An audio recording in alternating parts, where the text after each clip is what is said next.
সুপ্রিয় দর্শক, আসসালামু আলাইকুম ওয়া রাহমাতুল্লাহ।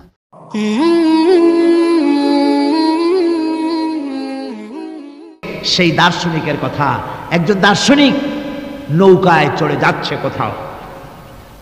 তো নৌকায় চড়ে যাচ্ছে, দার্শনিক একা, মাঝি নৌকা বাঁধছে। দার্শনিক মানুষ তো, মাথার মধ্যে দর্শন গিজগিজ গিজগিজ করছে, কথা বলার লোক পায় না। এখন মাঝির সাথেই কথা বলার সিদ্ধান্ত নিল। শেষ পর্যন্ত বলল, রে মাঝি, কত বছর নৌকা চালাও? তা তো বহুত বছর, জীবনটাই কাটাই দিলাম। তা ভূগোল চেনো? ভূগোল কখনো দেখেছো? কই যে না, ভূগোল আমি দেখবো কোথাতে, আমি হলাম গরিব মানুষ, এগুলি ধনীদের কাম, তারা হয়তো খায়টায়, আমি ভূগোল দেখিও নাই খাইও নাই। বলে আশ্চর্য কথা, ভূগোল মানুষে খায় নাকি? জীবনটা তো সারা নেই, নষ্ট করে ফেলাইছে। মাঝি দাঁতগুলা বাইর করে দিয়ে বলতেছে, স্যার হইতেও পারে। কিছুক্ষণ পর দার্শনিক বলছে, এই বেটা, দর্শন বোঝো? স্যার খামোখাই শরম দিচ্ছেন, এ সমস্ত বড় লোকের খাবার, ওগুলি আমার সামনে বলে লাভটা কি? আমরা গরিব মানুষ, এগুলি আমরা কোনোদিন দেখিও নাই, খাইও নাই। দার্শনিক বলছে, বেটা বেওকুফ, দর্শন মানুষে বুঝি খায়? তোর জীবন আটা নাই মিশা। মাঝি কয়, হইতেও পারে। এবার দার্শনিক বলছে, এই বেটা, কিছুই তো জানো না, খালি দাঁত বাইর করো, ইতিহাস চেনো? মাঝি বলছেন, স্যার এইবার একটা কথা বলছেন যেটার সাথে কিছুটার মিল আছে, আমি খাইছি। সেটা হচ্ছে, বাপ গরিব ছিলেন, কিন্তু মাঝে মধ্যে শীতের মৌসুমে পাতিহাঁস জবাই করে আমরা খাইতাম, আর বিবাহের সময় শ্বশুর বাড়ির রাজহাঁস জবাই করে খাওয়াইছিল, কিন্তু ইতিহাস তো খাই নাই, ওইটা কোথায় পাওয়া যায়? দার্শনিক বলছে, বেকুব বেটা, ইতিহাস আর পাতিহাঁস বুঝি এক? তোর জীবন তো বারো নাই মিশা। মাঝি কয়, হইতেও পারে। কিছুক্ষণ পর উত্তর দিকে কালো মেঘ উঠেছে, আকাশ থমথমে ভাব, নদীর ভিতরে তুফান সৃষ্টি হয়েছে। মাঝি বলছে, স্যার সাঁতার জানেন? কয় যে না মাঝি, সাঁতার তো জানি না। মাঝি কয়, স্যার ভূগোল, দর্শন, ইতিহাস, 3 সাবজেক্টে আমার জীবন 12 আনা মিশা। এখন তো দেখি এক সাবজেক্টে 16 আনাই মিশা আপনার। আমার তো 4 আনা আছে, 12 আনা ফেল, 4 আনা তো আছে। ওই 4 আনা দিয়ে আমি সাতরায় কেনারায় উঠে যাব, আর ইতিহাস, দর্শন, পাতিহাস খাইয়ে ডুবে মরমিয়া। এবার দার্শনিক বলছে, আরে মাঝি, মানুষকে এরকম নৌকা ডুবে মরে নাকি? কয়, মরে না। আমার বাপ এই নৌকার মাঝি ছিল, তারপরে এই নৌকা বাইতে বাইতে আমার বাপ এই নৌকার মধ্যে মরছে ডুবে। আচ্ছা, তোমার দাদা? আমার দাদাও মাঝি ছিল, এই নৌকা বাইতে গিয়ে সেও মরছে। তোমার নানা? আমার নানাও এরকম নৌকা বাইয়া এরকম মাঝি হয়ে মরছে। দার্শনিক কয়, তুমি তো দারুণ বেহায়া, যে নৌকায় তোমার বাপ মরলো, দাদা মরলো, সেই ব্যবসা তুমি ছাড়তে পারো নাই, তুমি তো দারুণ বেহায়া। মাঝির বুদ্ধি কম না। মাঝি কয় যে, স্যার আপনার বাপ জিন্দা আছেন? কয় না, মারা গেছেন। কোথায় মরছে? ঘরের মধ্যে খাটের উপরে চিত হইয়া আরামসে মারা গেছেন। আপনার দাদা? বলে তিনিও ঘরের মধ্যে বাস, ওইখানেই ঘরের মধ্যেই মারা গেছেন, খাটের উপরে। আপনার নানা? উনিও ঘরের মধ্যে চিত হয়ে আরামসে মারা গেছেন। মাঝি কয় যে, আপনিও তো বেশরম কম না, যে ঘরের মধ্যে আপনার দাদা মরলো, নানা মরলো, গোষ্ঠী মরলো, সেই ঘরটা তো এখন আপনি সারতে পারেন নাই। এর দ্বারা মাঝি বুঝাইতে চাইল এই কথা, দার্শনিক সাহেব, মৃত্যুর জন্য সময় হলো আসল কথা। সময় যখন এসে যাবে, সে যে জায়গায় হোক, মৃত্যু তাকে ছাড়বে না। মৃত্যু যখন আসবে, জায়গায় পৌঁছতে হবে, আর সময় যখন আসবে, এক মুহূর্ত আগে পিছু করা হবে না। মউত আসার সাথে সাথে আজরাইল তার সামনে এসে যাবে, এক মুহূর্ত বাঁচতে পারবে না। সুতরাং মুমিন ব্যক্তি, তার দিলের মধ্যে মৃত্যু সম্পর্কে কোন ধরনের ওই ধরনের চিন্তা থাকবে না, পরান্ডা নিয়ে কোন রকম নিবাসী এরকমের চিন্তা থাকবে না। জীবন আল্লাহ দিয়েছেন, আল্লাহ নিবেন, সময় আসলে এক মুহূর্ত দেরি করা হবে না। সুতরাং সেই জীবনটা যিনি দিয়েছেন, তার রাস্তায় দেওয়ার জন্যই সে তৈরি থাকবে। এটা হলো মুমিনের কোয়ালিটি। আমার বন্ধুগণ, এরপরে মুমিনদের ভিতরে আর একটা জিনিস হবে, সেটা হচ্ছে হযরত ইউনূস আলাইহিস সালাম মাছে তারে গিলে ফেলে দিল। হতাশায় তিনি হার্ট ফেল করেন নাই। মাছের পেটের মধ্যে যদি কেউ চলে যায়, বেরিয়ে যাওয়ার জন্য কোনো ব্যাকডোর আছে নাকি? কোন পালাবার কোনো রাস্তা আছে? মাছের পেটের জানালা দরজা আছে কিছু? কিছুই নেই। তিনি হতাশ হলেন না। মাছের পেটের ভেতরে বসে হযরত ইউনূস আলাইহিস সালাম বুক ভরা আশা নিয়ে আল্লাহর দরবারে তিনি ঘোষণা করলেন, লা ইলাহা ইল্লা আনতা সুবহানাকা ইন্নী কুনতু মিনাজ জালিমিন। পড়েন না সবাই, লা ইলাহা ইল্লা আনতা সুবহানাকা ইন্নী কুনতু মিনাজ জালিমিন। হযরত ইউনূস আলাইহিস সালাম বললেন, আল্লাহ তুমি ছাড়া কোনো ইলাহ নাই, তোমার পবিত্রতা ঘোষণা করছি, আমি জালিমদের অন্তর্ভুক্ত হয়ে গেছি। তিনি যখন চিল্লাচ্ছিলেন, মাছের পেটের ভিতরে বসে যখন কাতরুক্তি করতেছিলেন, আল্লাহ বুঝি তখন শোনেন নাই সে কথা? কি বলেন? আল্লাহ বুঝি তখন তন্দ্রায় বা নিদ্রায় ছিলেন না? আল্লাহ পাক কি ঘুমান? তন্দ্রায় যান? লা তাখুযুহু সিনাতুন ওয়ালা নাওম। আল্লাহ রাব্বুল আলামিন বলেন, কোন তন্দ্রা বা নিদ্রা আল্লাহ রাব্বুল আলামিনকে স্পর্শ করে না। হযরত ইউনূস আলাইহিস সালাম যখন মাছের পেটের ভিতরে বসে চিৎকার মারলেন, আল্লাহ পাক বলেন, ইউনূস রে, তোমার ওই ডাক কেউ শোনে নাই, দুনিয়ার কোনো রাজা বাদশাহ শোনে নাই, দুনিয়ার কোনো বন্ধু বান্ধব তোমারও শোনে নাই, কিন্তু আমি তোমার আরশের মালিক, আমি রব্বুল আলামিন শুনেছি। শুধু শুনি নাই, সঙ্গে সঙ্গে জবাব দিয়ে দিয়েছি। ফাস্তাজাবনা লাহু ওয়া নাজ্জাইনাহু মিনাল গাম্মি। পড়েন, ফাস্তাজাবনা লাহু ওয়া নাজ্জাইনাহু মিনাল গাম্মি وَكَذَلِكَ نُنْجِي الْمُؤْمِنِينَ। আল্লাহ পাক বলেন, আমি জবাব দিলাম। মাছের পেটের ভিতরে বেদনা শুরু হয়ে গেল। মাছ আর তলদেশে শুয়ে থাকতে পারলো না, সাঁতরাতে পারলো না, মাছ ভেসে উঠল উপরে। পেটের যন্ত্রণায় মাছ কিনারায় চলে এসে বমি করে দিতে পারলে যেন বাঁচি, এই অবস্থা মাছের হলো। কিনারায় চলে এলো, বমি করে ইউনূস আলাইহিস সালামকে ফেলে দিল। মাছও বাঁচলো, ইউনূস আলাইহিস সালামও বাঁচলো। আল্লাহ রাব্বুল আলামিন বলেন, মুমিনারা শোনো, শুধু ইউনূসকে নয়, ওয়া কাযালিকা নুজিল মুমিনিন। এইভাবে করে মুমিন বান্দারা যদি আমাকে ডাকে, আমার কাছে যদি হাত ফাইলায়, আমি আল্লাহ রাব্বুল আলামিন মুমিনদের এভাবে বিপদ মুক্ত করে দেই। আল্লাহ পাক বিপদ মুক্ত করে দেন। ওয়া ইয়াত্তাকিল্লাহা ইয়াজআল লাহু মাখরাজা। আল্লাহকে যে ভয় করে, আল্লাহ তার জন্য রাস্তা খুলে দেন। জোরে কোন সুবহানাল্লাহ। দেখেন, ইউসুফ আলাইহিস সালাম, জুলাইখা তাকে আটকায় ফেলেছে ঘরের মধ্যে, তালা দেওয়া, খিল দেওয়া, সিটকানি মারা, পালাবার পথ নাই, চতুর্দিকে উলঙ্গ নগ্ন চিত্র। আর এই সুন্দরী যুবতী নারী জুলাইখা তার প্রেম নিবেদন করেছে হযরত ইউসুফের কাছে।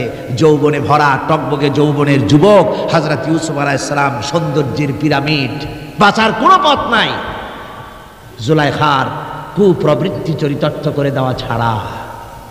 কিন্তু হযরতে ইউসুফ আলাইহিস সালাম আল্লাহ রাব্বুল আলামিনকে ডাকলেন, হতাশায় ভেঙে পড়লেন না, আল্লাহকে ভয় করলেন, আল্লাহকে ডাকলেন। আল্লাহকে ডেকে, আল্লাহকে ভয় করে তালাবদ্ধ দরজার দিকে যখন দৌড় মারলেন, রব্বুল আলামিন আপন কুদরতে দরজার তালাগুলি খুলে দিলেন। ভাইরা আমার, এভাবে করে মুমিনেরা কখনো হতাশ হয় না। ফাইন্না মাআল উসরি ইউসরা, ইন্না মাআল উসরি ইউসরা।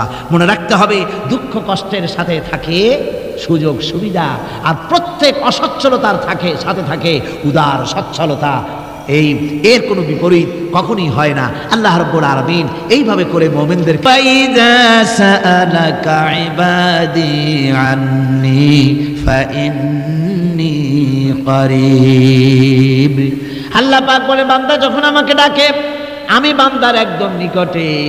তার ঘাড়ের চাইতেও নিকটে। ওয়া নাহানু আকরাবু ইলাইহি মিন হাবলিল ওয়ারিদ, আমি আমার বান্দার সারা যে রগের উপরে তার মাথা, এর থেকেও আমি আমার বান্দার বেশি নিকটে। সুবহানাল্লাহ পড়ে। আমি তোমার কাছে, আমার কাছে মাপ চাও, যত বড় গুনাহ হোক। ওয়া ক্বালা রাব্বুকুম উদউনি আস্তাজিব লাকুম, তোমার প্রভু তোমাকে ডেকে বলেছে আমাকে ডাকো, আমি মাফ করে দেব। সুবহানাল্লাহি ওয়া বিহামদিহি, কত বড় কথা। আমাকে ডাকো, নিরাশ হয়েও না, হতাশ হয়েও না। আল্লাহর গজব বেশি না রহমত বেশি? আল্লাহর রহমত বেশি। হাদিসে কুদসির ভিতরে এসেছে, আল্লাহ পাক বলেছেন, কোন বান্দা যদি আমার দিকে এক বিগত অগ্রসর হয়, আমার রহমত তার দিকে এক হাত এগিয়ে যায়। কোন বান্দা যদি আমার দিকে হেঁটে আসে, আমার রহমত তার দিকে দৌড়ে যায়। বান্দা যখন আল্লাহর দরবারে দুহাত উঁচু করে চোখের পানি ফেলে দেয়, মুসলিম শরীফের হাদিসের ভিতরে এসেছে, গভীর রাত্রে, রাতের তৃতীয় অংশে আল্লাহ রাব্বুল আলামিন প্রথম আকাশে আসেন আর ডেকে বলেন, পৃথিবীতে আছো নাকি কেউ গুনাহ করে জীবন বরবাদ করে দিয়েছো, আমার কাছে মাপ চাও। ঋণগ্রস্ত আছো, অসুস্থ আছো, অপমানিত আছো, কে আছো মাজলুম, আমাকে ডাকো, আমার কাছে বলো, আমি ডাকের সাড়া দেব, জীবনের আশা পূরণ করে দেব। ওই সময় যেই সমস্ত লোকেরা কান্দে তাহাজ্জুদের নামাজ পড়ে, আল্লাহ জিজ্ঞেস করেন ফেরেশতারা, অমুক অমুক দেশে অমুক অমুক বান্দারা কান্দে কেন? ফেরেশতারা বলে, রব্বুল আলামিন তুমি তো ভালো করে জানো। আল্লাহ বলেন, জানি, তবুও তোমাদের মুখে শুনতে চাই। তারা বলে, রব্বুল আলামিন তোমার এই বান্দা গুনাহ করেছি, গুনার জন্য মাপ চায়, জাহান্নাম থেকে বাঁচতে চায়। আল্লাহ পাক বলেন, ফেরেশতারা আমার এই বান্দারা আমারে দেখেছে নাকি? বলে দেখে নাই। বলে আমার দোজখ দেখেছে নাকি? বলে না, তাও দেখে নাই। আমার বেহেশত দেখেছে নাকি? বলে না, তাও দেখে নাই। আল্লাহ পাক বলেন, ফেরেশতারা সাক্ষী থাকো, ওরা আমাকে দেখে নাই, আমার বেহেশত দোজখ কিছুই দেখে নাই, শুধুমাত্র আমার নবীর কথা, আমার কোরআনের কথা বিশ্বাস করে আরামের ঘুমকে হারাম করে যেভাবে তারা কাঁদতেছে, সাক্ষী থেকে যাও ফেরেশতারা, আমার রহমতের দরিয়ায় জোশ মেরেছে, আমার ওই ক্রন্দনরত বান্দাগুলিকে আমি আল্লাহ মাফ করে দিলাম। সুতরাং মুমিন বান্দা যারা, আল্লাহর মুমিন বান্দা যারা, এই ঈমানের কোয়ালিটি, এটাও হতাশায় নিরাশায় ভেঙে পড়বে না। গুনাহ তো মানুষই করে, গুনাহ হয়ে গেছে, মাপ চাও। তোমার গুনাহ কদ্দূর? তোমার গুনাহ যদি হয় পাহাড় সমান, আল্লাহর রহমত আকাশ সমান। জাহান্নামের কঠিন শাস্তি থেকে বাঁচতে হলে আল্লাহর প্রতি ঈমান আনতে হবে। আর ঈমান আনলে যে কোয়ালিটিগুলি হওয়া উচিত, সেগুলি আমি আপনাদের সামনে আলোচনা করছি। এরপর আরেকটি কোয়ালিটি হবে মুমিনের, তা হলো কঠোর কঠিন বিপদে অবিচল থাকবে, বিপদে ভেঙে পড়বে না। বিপদ আপদ, শত্রুতা, ক্ষয় ক্ষতি যা কিছু হয় সবই আল্লাহর পক্ষ থেকে, এটা মেনে নিতে হবে এবং ধৈর্য ধারণ করতে হবে। বিপদ মুসিবত শুধু উম্মতের জন্য নয়, দুনিয়ার সমস্ত নবীদের বিপদ এসেছে, হয় নাই? নবীদের বিপদ আসে নাই? কোরআনে কারীম থেকে শুনুন, আল্লাহ রাব্বুল আলামিন বলেন, وَكَذَلِكَ جَعَلْنَا لِكُلِّ نَبِيٍّ عَدُوًّا مِّنَ الْمُجْرِمِينَ। আল্লাহ পাক বলেন, এমনি করে আমি সকল নবীদের শত্রু বানিয়ে দিয়েছি সব পাপিষ্ঠ আর অপরাধ প্রবণ লোকদেরকে। প্রত্যেক যুগে নবীদের শত্রু ছিল, প্রত্যেক যুগে নবীদের কি ছিল? শত্রু ছিল। সে শত্রু কারা ছিল? আল্লাহ পাক বলছেন, নবীদের শত্রু ছিল পাপিষ্ঠ আর অপরাধ প্রবণ লোক, এরাই ছিল নবীদের দুশমন। রাসূলগণের অবস্থা যদি এই হয়, তাহলে তার উম্মত, ওই দিনের ধারক বাহক যারা, তাদের বুঝি বিপদ আপদ হবে না নাকি? হবে কিনা? তো ইসলামের বিরোধিতা যারা করে, কোরআনের পরিভাষায় বলা হয়েছে ইসলামের দুশমন, নবীদের দুশমন। দুনিয়ার সব পাপিষ্ঠ আর অপরাধ প্রবণ লোকেরাই ইসলামের দুশমন হয়, নবীদের দুশমন হয়। আজও দেখেন, আজও তাকিয়ে দেখেন, ইসলামী আন্দোলনের বিরোধিতা যারা করে তারা পাপিষ্ঠ চরিত্রের কিনা, তাকায় দেখেন, খুঁজে দেখেন, সর্বত্র খুঁজে দেখুন, খুঁজে দেখুন। যারা ইসলামী আন্দোলনের বিরোধিতা করে, যারা ইসলামকে মিটিয়ে দেওয়ার চেষ্টা করতেছে, যারা ইসলামকে মৌলবাদ বলে, ইসলামকে সাম্প্রদায়িক বলে, কোরআনে কারীমের কথা কত স্পষ্ট যে নবীদের দুশ্মন হয়, ইসলামের দুশ্মন হয় মুজরিম লোকেরা, অপরাধ প্রবণ আর পাপিষ্ঠ লোকেরা। আজও আমরা দেখতে পাই এই শ্রেণীর লোকেরা পাপিষ্ঠ এবং সবচাইতে সমাজের নিকৃষ্ট ধরনের চরিত্রহীন লোক। নামাজ নাই। আপনি খুঁজে দেখেন ইসলামী আন্দোলনের বিরোধিতা যারা করছে, যারা নেতৃত্ব দিচ্ছে, নামাজ নাই, রোজা নাই, চরিত্র নাই, হজ নাই, যাকাত নাই, মদ, জুয়া, জেনা, ব্যভিচার ইত্যাদিতে লিপ্ত। চেহারা দেখলে ছেলেপেলেরা 2 গ্লাস পানি খায় ভর চটে। কথা ঠিক কিনা কর? এই হলো অবস্থা। মারে কেন? মুমিনদেরকে, পয়গম্বরদেরকে, সাহাবীদেরকে এবং ঈমানদারদেরকে মারে কেন? তার কারণ হচ্ছে আল্লাহ রাব্বুল আলামিন বলেছেন, ওয়া মা নাকামু মিনহুম ইল্লা আইয়ুমিনু বিল্লাহিল আজিজিল হামিদ।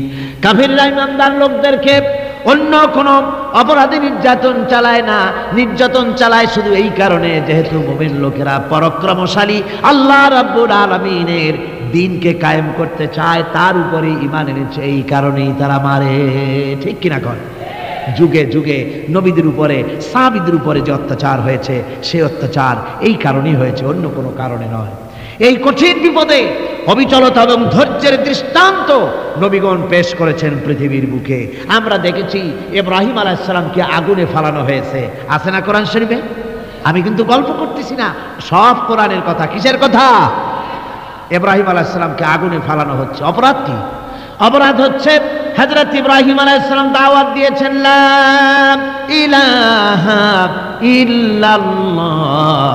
জোরে পড়েন, লা ইলাহা ইল্লাল্লাহ, লা ইলাহা, লা ইলাহা ইল্লাল্লাহ মুহাম্মাদুর রাসূলুল্লাহ। হযরত ইব্রাহিম আলাইহিস সালাম দ্বীনের দাওয়াত দিয়েছেন, এক আল্লাহর দাওয়াত দিয়েছেন, ঈমানের দাওয়াত দিয়েছেন। আর কোন অপরাধ ছিল না। নমরুদ সহ্য করতে পারলো না। কোরআনে কারীমের মধ্যে সব কথাগুলি আল্লাহ পাক এই জন্য বিধৃত করেছেন, এই জন্য কোরআনে কারীমের মধ্যে সব কথা উঠায় দিয়েছেন, যাতে করে মুমিনেরা বিপদ আসলে পরে যেন ঘাবড়ে না যায়। ইব্রাহিম আলাইহিস সালামকে আগুনে ফালানো হচ্ছে। ফেরেশতা বলছে, ইব্রাহিম তোমারে আগুনে ফেলায় দেওয়া হতেছে, আমার কাছে সাহায্য চাও, আমার কাছে ক্ষমতা আছে, আগুনগুলো উঠাইয়া নমরুদের বংশ জ্বালায় দেব। হযরত ইব্রাহিম ফেরেশতার কাছে সাহায্য চাইছিলেন নাকি? তিনি বললেন, ফেরেশতা তোমার কাছে সাহায্য কেন চাইব? আমি তো এমন কোন অন্ধ আল্লাহর ইবাদত করি না যেই অন্ধ স্রষ্টা তার গোলামের দুঃখ দুর্দশা না দেখেন। আমি তোমার কাছে সাহায্য চাইব না।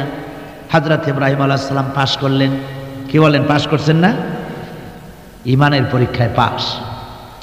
আগুনের মধ্যে হযরত ইব্রাহিমকে যখন ফেলানো হচ্ছে, রব্বুল আলামিন আগুনের প্রতি নোটিশ করে দিলেন, ইয়া নারু কুনি বারদাও ওয়া সালামান আলা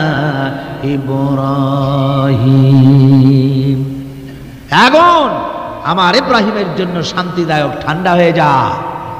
এখন কি আর আগুনের বাপের ক্ষমতা আছে ইব্রাহিমরে পোড়ানো? আর ক্ষমতা নাই।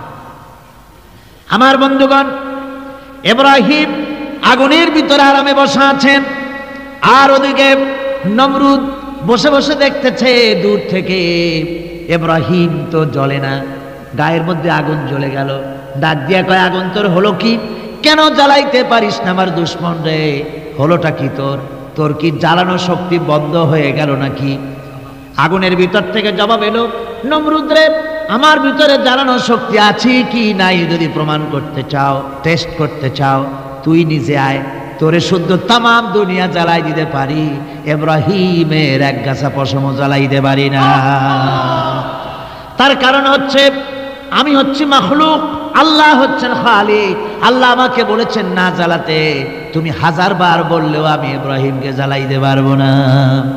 কোরআনে কারিমে ঘটনা বলে মুমিনদেরকে সাহস দেওয়া হচ্ছে, মুমিনেরা দ্বীনের কাজ করতে গিয়ে বিপদ আবাজ আসবে, ঈমানের দাবি হলো বিপদ আসবে, আর বিপদ আসলে ঘাবড়ায় যেও না, মুসিবতে পড়ে চিন্তায় পেরেশানে হয়রান হয়ে যেও না।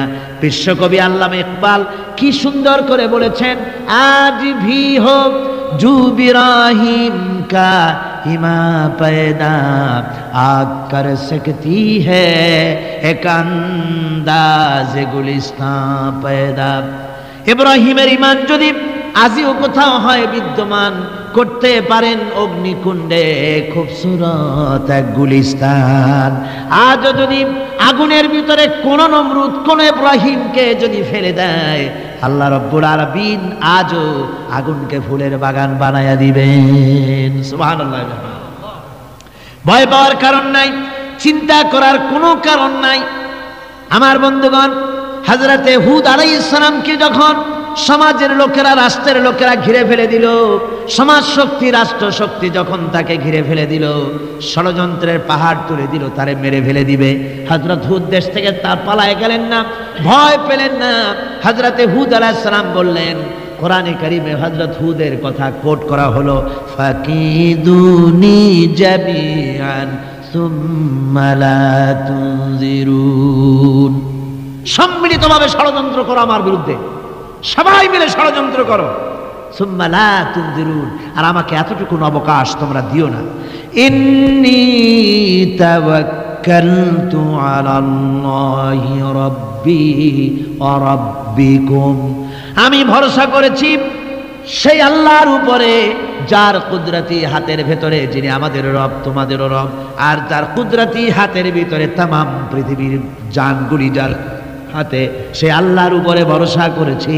ষড়যন্ত্র যদ্দূর আছে করতে থাকো, আমি ষড়যন্ত্র পরোয়া করি না। সুবহানাল্লাহ। এটাই হলো মুমিনের কোয়ালিটি।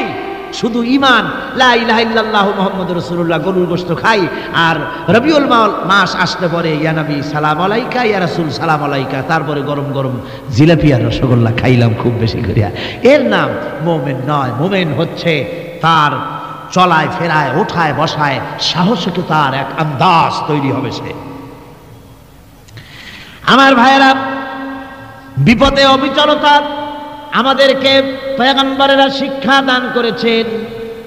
আমরা দেখতে পেয়েছি বিশ্বনবী জনাবে মুহাম্মদুর রাসূলুল্লাহ সাল্লাল্লাহু আলাইহি ওয়াসাল্লাম হিজরতের রাত, কাফেররা চতুর্দিকে দাঁড়ানো, হযরত জিবরাইল এসে বলেন, ইয়া রাসূলুল্লাহ, হে কাফেররা চতুর্দিকে ঘিরে দাঁড়িয়েছে, গভীর রাত, এখন হাতে তাদের তরবারি, সকাল হলে পরেই তারা আপনাকে মেরে ফেলে দিবে, তাড়াতাড়ি ওঠেন, মদিনার দিকে চলে যান। আল্লাহ নবী ঘুমের থেকে জেগে হযরত আলীকে ডেকে বলেন, আলী, আল্লাহ অর্ডার করেছেন আমি মদিনায় চললাম, আমার বিছানার পরে আমার চাদর গায়ে দিয়ে শুয়ে থাকো। হযরত আলী বলেন, আল্লাহর হাবিব, আপনার চাদর গায়ে দিয়ে ঘুমিয়ে থাকবো, সকালবেলায় কাফির বেঈমানেরা আপনার বিছানার পরে আপনার চাদর গায়ে দেওয়া অবস্থায় আমি আলীকে তারা মুহাম্মদ মনে করবে, আর আমি আলীকে নবী মনে করে তারা তাদের তরবারি দিয়া কেটে কেটে টুকরা টুকরা করে আমারে বিদায় করে দেবে দুনিয়া থেকে। এতটুকুনো পরোয়া করি না, বরং আমার দিলের মধ্যে এটাই তৃপ্তি থাকবে যে আমি আলীর জীবনের বিনিময় আল্লাহর হাবিব দুনিয়ায় বেঁচে আছেন। নবীজি ঘরের থেকে বেরোলেন, চতুর্দিকে কাফেররা দাঁড়ানো, আল্লাহ নবী হাতে এক মুষ্টি বালু হাতে নিয়ে শাহ হাতেল বজু পড়ে তিনবার দম করে বালুগুলো ছেড়ে দিলেন। বালিগুলি ঘরের চতুর্দিকে কাফেরদের চোখে চলে গেল। পরবর্তী সময় রব্বুল আলামিন ডেকে বলেন, নবীরে, বালি যখন নিক্ষেপ আপনি করেছিলেন, ধুলাগুলি আপনি তো শুধু নিক্ষেপ করেছিলেন, কিন্তু চতুর্দিকে কাফেরদের চোখে গেল কেমনে? একদিকে মেরেছিলেন, সেই দিকেই তো যাওয়ার কথা ছিল, চতুর্দিকের কাফেরের চোখে চোখে সেগুলো পৌঁছে গেল কেমনে? ওয়ামা রামাইতা ইদ রামাইতা ওয়ালাকিন্নাল্লাহা রামা। আপনি নিক্ষেপ করেন নাই, যখন আপনি নিক্ষেপ করেছিলেন আপনি তো শুধু বালুকণা ছেড়েছেন, আর ওই বালুকণাগুলি ঘরের চতুর্দিকে সব কাফেরদের চোখে পৌঁছবার দায়িত্ব আমার কুদরত গ্রহণ করেছিল। আমার ভাইয়েরা, নবীজি বিপদে, এতগুলি শত্রু তরবারি নিয়ে তিনি বিপদে ধৈর্যহারা হন নাই, আস্তে করে ঘরের থেকে বেরিয়ে হযরত আবু বকরের বাড়িতে গিয়ে হাজির। দরজায় গিয়ে আওয়াজ দিলেন, আবু বকর। অমনি দরজা খুলে গেল, লাব্বাইক ওয়া সাদাইক। হুজুর বলেন, আবু বকর রে, একটা ডাকে কেমনে সাড়া দিলে? তুমি কি ঘুমাইছিলে না? হযরত আবু বকর বলেন, হুজুর, আপনি বলেছেন আমাকে নিয়ে হিজরত করবেন, আমি মনে মনে চিন্তা করেছি, না জানি কত রাত্রে নবীজি আসেন, উঠতে যদি আমার দেরি হয়ে যায়, নবীজি যদি দরজার কাছে দাঁড়ায় দাঁড়ায় আমার ডাকাডাকি করে আর আমি যদি ঘুমায় থাকি, তাহলে আল্লাহর নবীর সঙ্গে বেয়াদবি হয়ে যাবে।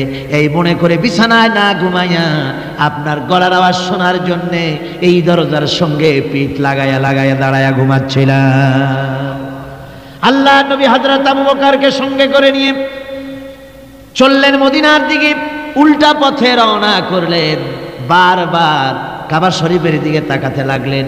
বুখারী শরীফে এসেছে, নবীজি বারবার কাবার দিকে তাকিয়ে বলতেছেন, রে কাবা, বড় আশা ছিল তোর কাছে থাকবো, তোর খেদমত করব, কিন্তু তোর নিষ্ঠুর সন্তানেরা তোর কাছে আমারে থাকতে দিল না রে। আল্লাহ নবী মিসফালা দিয়ে জাবালে কেদোয়ার উপর দিয়ে চলে গেলেন জাবালে সুরে। গুহার কাছে যখন গিয়েছেন, ফজর রক্ত হয়ে গেল।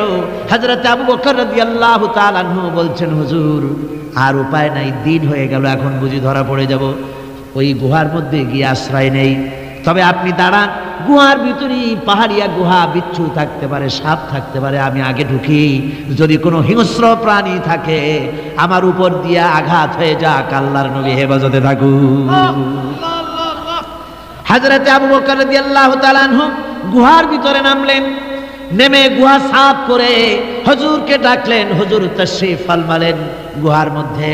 হুজুর বলেন, আবু বকর, হেঁটে হেঁটে কষ্ট হয়ে গেছে, তুমি বসো, তোমার উরুর উপরে মাথা রেখে আমি একটু ঘুমায়ে যাই। আল্লাহর হাবিব ঘুমায় গেলেন।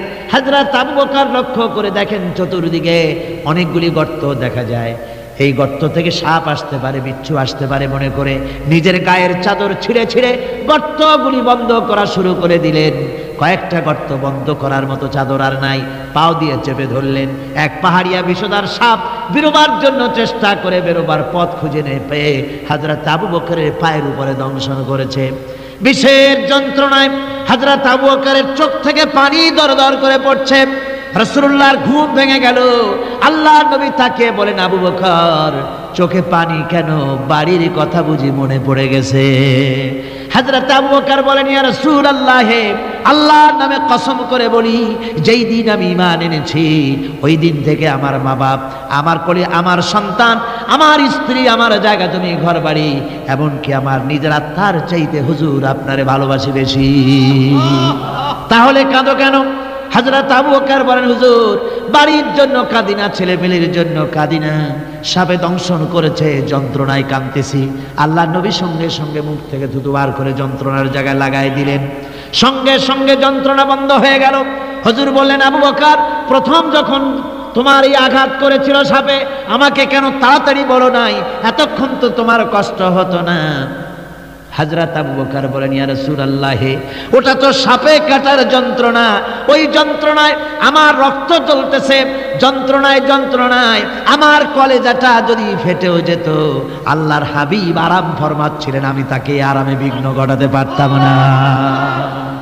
আমার ভাইয়েরা, হযরতে আবু বকর, হযরতে রাসূল দুজন বসে আছেন। এমনি সময় কাফের বেঈমানেরা খুঁজতে খুঁজতে জায়গা মতো এসে গেছে। একজনে বলে ভিতরে আছে, আর একজনে বলে নাই।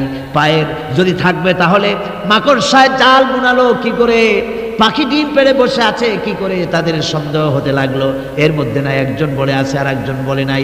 হযরত আবু বকর ভয়ের চোটে কেঁদে ফেলেছেন, হুজুর আর উপায় নাই। এই যে অবস্থান, এই অবস্থার ভিতরে, এই অবস্থার ভেতরেও আল্লাহর নবী এতটুকু ঘাবড়ে যান নাই। শত্রুরা তরবারি নিয়ে এসেছে, সুযোগ পেলেই একটু তাকালি দেখতে পাবে, তুলে মেরে ফেলে দেবে। আল্লাহর হাবিব মোটেই ধৈর্য হারালেন না, এতটুকু হতাশ হলেন না। আল্লাহ পাকের হাবিব তার সাথীকে কি বললেন? তখন কোরআনে কারীম সূরা তাওবার মধ্যে আল্লাহ তা উদ্ধৃত করেছেন মুমিনদের জন্য, ইযহুমা ফিল গার إذ يقول لصاحبه لا تحزن إن الله معنا। ও আমার সাথী, ও বন্ধু, ভয় করো না, চিন্তা করো না, আমরা মাইনরিটি নই, আমরাই মেজরিটি। তার কারণ আল্লাহ আমাদের সাথে আছেন। সুবহানাল্লাহ, আল্লাহ আমাদের সাথে আছে।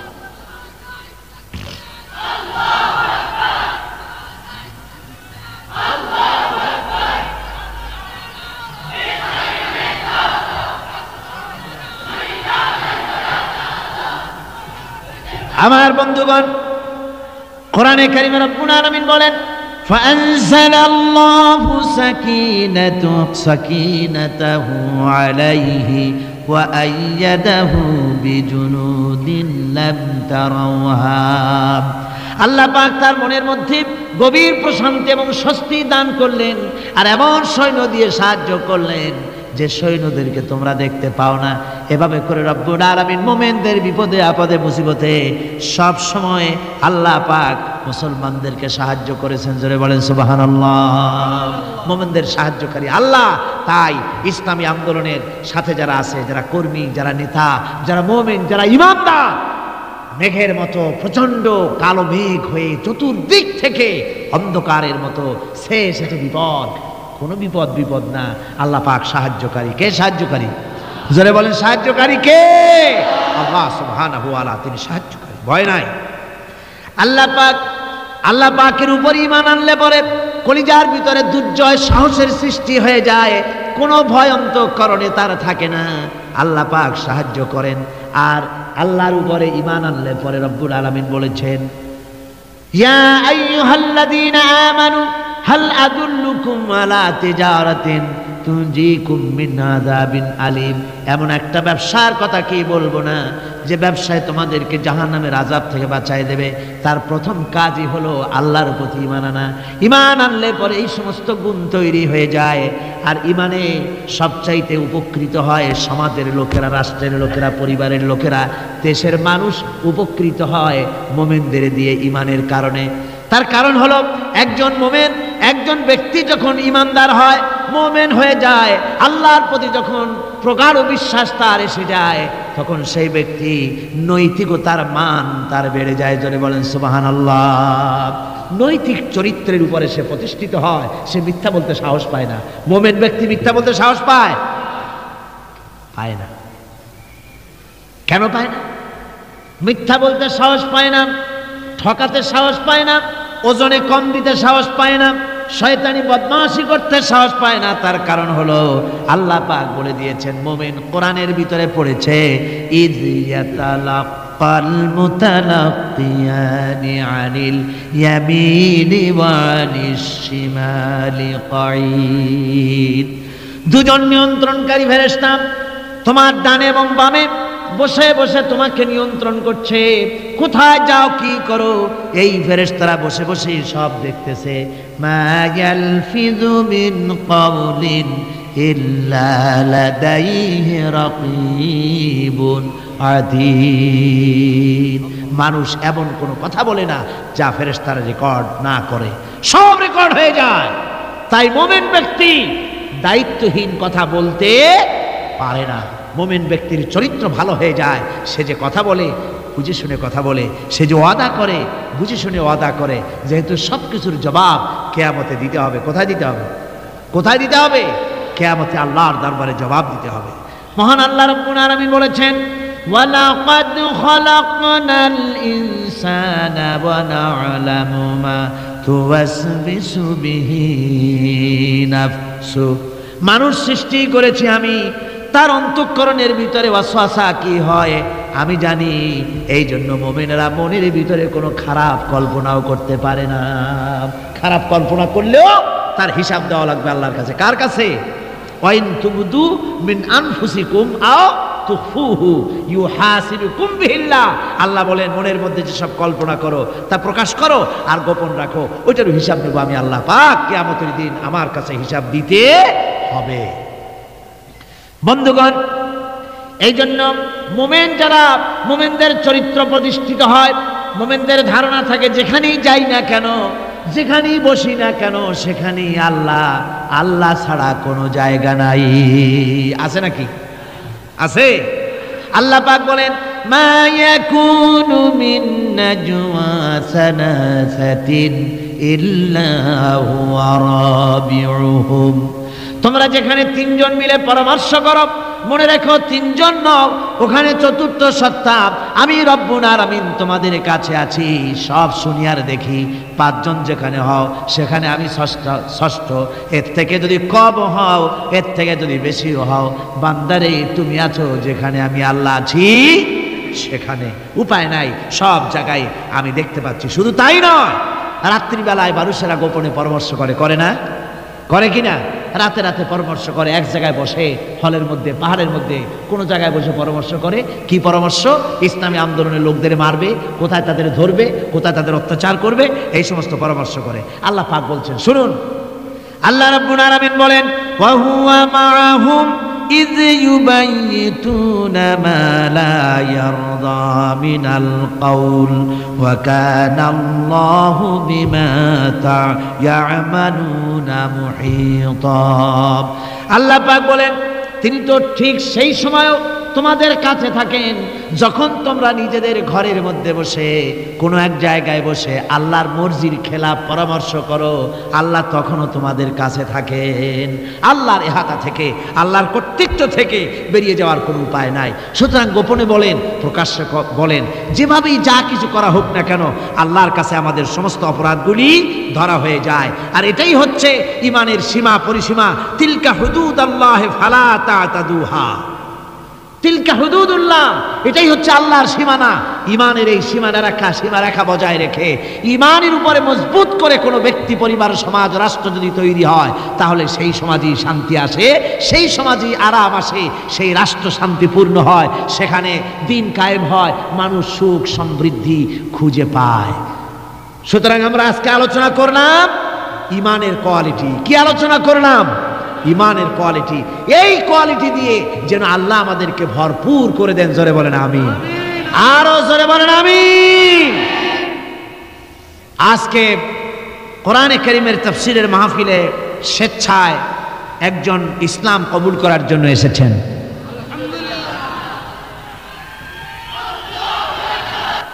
আল্লাহর মেহেরবানি, ইসলামের বিরাট গণজোয়ার শুরু হয়েছে বিশ্ব জুড়ে। জোরে কোন আলহামদুলিল্লাহ। এসব কথা আলোচনা করব আমি শেষ দিন ইনশাআল্লাহ। আজকে প্রত্যেক দিন নতুন এক একটি বিষয়ের উপরে কোরআনে কারীমের আলোচনা আসতেছে। আমরা প্রথম দিন নিফাকের উপর আলোচনা করেছি, দ্বিতীয় দিন খাতমে নবুয়তের উপর আলোচনা করেছি, আজকে আমরা আলোচনা করেছি আল্লাহর উপরে ঈমান এলে পরে মুমিনদের কোয়ালিটি কি হওয়া উচিত, এটার উপর আলোচনা করেছি। এর দ্বারা নিশ্চয়ই আমাদের ফায়দা হবে। কি বলেন? আগামীকালকে আলোচনা হবে রসুলের প্রতি ঈমান। জামাত শিবিরের উপরে বদনাম দেওয়ার একটা বদভ্যাস হয়ে গেছে সকলের। সব রেডি থাকে কলম নিয়ে, ঘটনা ঘটলেই আগেই দোষ দিতে হবে জামাতের শিবিরের। ঠিক কিনা? যেরকম ঠিক কিনা? রাশেদ খান মেনন গুলিবিদ্ধ হলেন, 1 ঘন্টার ভিতরে মাইক নেমে গেল, জামাত শিবির রাশেদ খান মেননকে গুলিবিদ্ধ করেছে, জামাত শিবির যেখানে পাও হত্যা করো। মাইক নেমে গেল চতুর্দিকে। পরে গোয়েন্দা বিভাগের পুলিশেরা তালাশ করে পেল তারে গুলিবিদ্ধ করেছে তার এলাকার সর্বহারা লোকেরা। ঠিক কিনা কোন? খুলনায় রতন সেন নিহত হলো, সাথে সাথে পত্রিকা এসে গেল, মানে ওনারা বসেই থাকেন কলম নিয়ে, ঘটনা ঘটলেই জামাত শিবির, কোনো উপায় নাই। রতন সেনরে মারছে কিনা? শিবির মেরেছে, জামাত মেরেছে। পরে দেখা গেল যে না, জামাত শিবির কিছুই না, তার এলাকা সেখানকারই অন্তর্দ্বন্দ্বে নিজের পার্টির গন্ডগোলের কারণে নিজেদের লোকেরাই তাকে মেরেছে, আসামি ধরা পড়েছে। মেননের হত্যাকারী কি কয়, গুলিবিদ্ধ যারা করেছে তারা, সেসব আসামিরা ধরা পড়েছে, বিচার হচ্ছে তাদের। এই যে সেদিন এখানে মারামারি হলো, কোন জায়গায়? লাল দিঘিকে আক্ষরিক অর্থে রক্তে লাল বানায় দিল। মারামারি করলো নিজেরা, আর নির্লজ্জের মতো হরতাল দেখে সারা বাংলাদেশের মানুষদের কষ্ট দিয়েছে। ঠিক কিনা বলেন? এ কথা শতসিদ্ধ। আবাল বৃদ্ধ বনিতা, দেশের আবাল বৃদ্ধ বনিতা, থামেন। সবাই জানে ওরা নিজেরা মারামারি করেছে। মারামারি নিজেরা করিয়া সাথে সাথে বলে দিল জামাত শিবির এটা করেছে। মানুষের একটু লজ্জা শরম থাকা দরকার। ওদের মধ্যে কি বিবেক সম্পন্ন একটা লোক নাই? বিবেক যদি থাকে, এত বড় মিথ্যা, এর সামনে কি করে এদের সাথে কাজ করে, এদের সাথে থাকে, আমার মাথায় ঢোকে না। কমন সেন্সের কমন বাদ দিয়া শুধু সেন্সও থাকলে এদের সাথে মানুষ কাজ করতে পারে না। আমার ভাইয়েরা, জামাত শিবির হয়েছে এখন একটা মেনিয়া। জলাতঙ্ক রোগীদের মতো অবস্থা এমন হয়েছে এখন। যদি কারো বাড়ির মধ্যে স্বামী স্ত্রীর গন্ডগোল বাঁধে, তাও কয় যে জামাত শিবিরের হাত আছে। একটু দরুদ শরীফ পড়েন। সালাতুন ইয়া রাসূলুল্লাহ।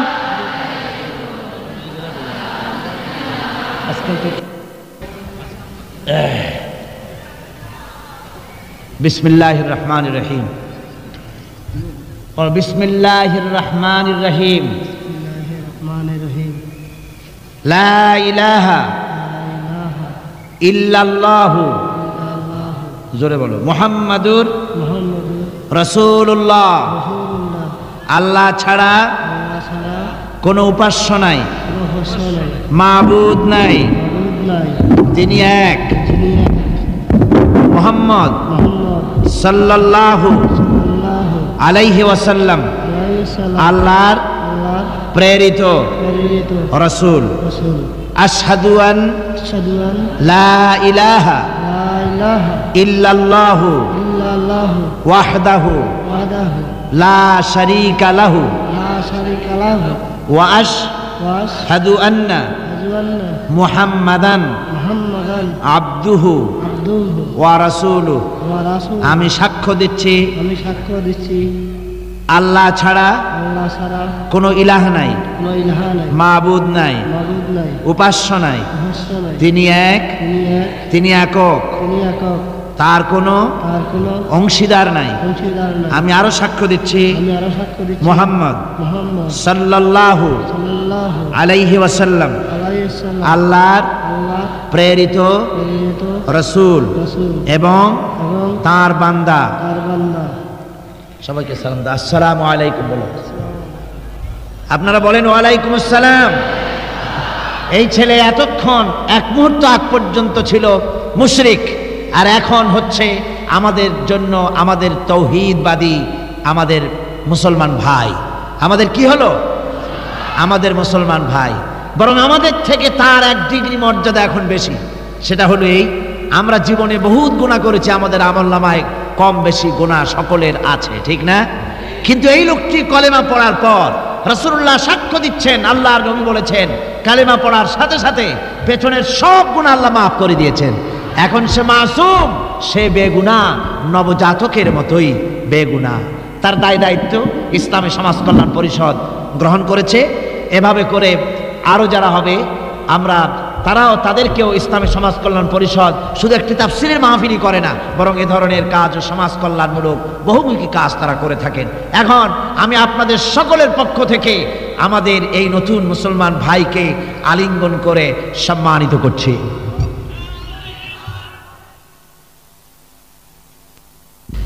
ربنا ظلمنا أنفسنا وإن لم تغفر لنا وترحمنا لنكونن من الخاسرين ربنا لا تزغ قلوبنا بعد إذ هديتنا وهب لنا من لدنك رحمة إنك أنت الوهاب। আয় আল্লাহ তাআলা, হাজার হাজার মুসলমান নরনারী ঠান্ডাকে উপেক্ষা করে তোমার দ্বীনের কথা শোনার জন্য, কোরআনে কারীমের কথা শোনার জন্য এই মাঠে এসে হাজির হয়েছে। আল্লাহ তুমি দয়া করে মেহেরবানি করে আলোচনার সওয়াবটুকুন হুজুরে পুর নূর সাল্লাল্লাহু আলাইহি ওয়াসাল্লামের রূহ মুবারকে পৌঁছে দাও। ربنا تقبل منا إنك أنت السميع العليم وتب علينا إنك أنت التواب الرحيم سبحان ربك رب العزة عما يصفون وسلام على المرسلين آمين واجعل آخر كلمة عند الموت لا إله إلا الله محمد رسول الله।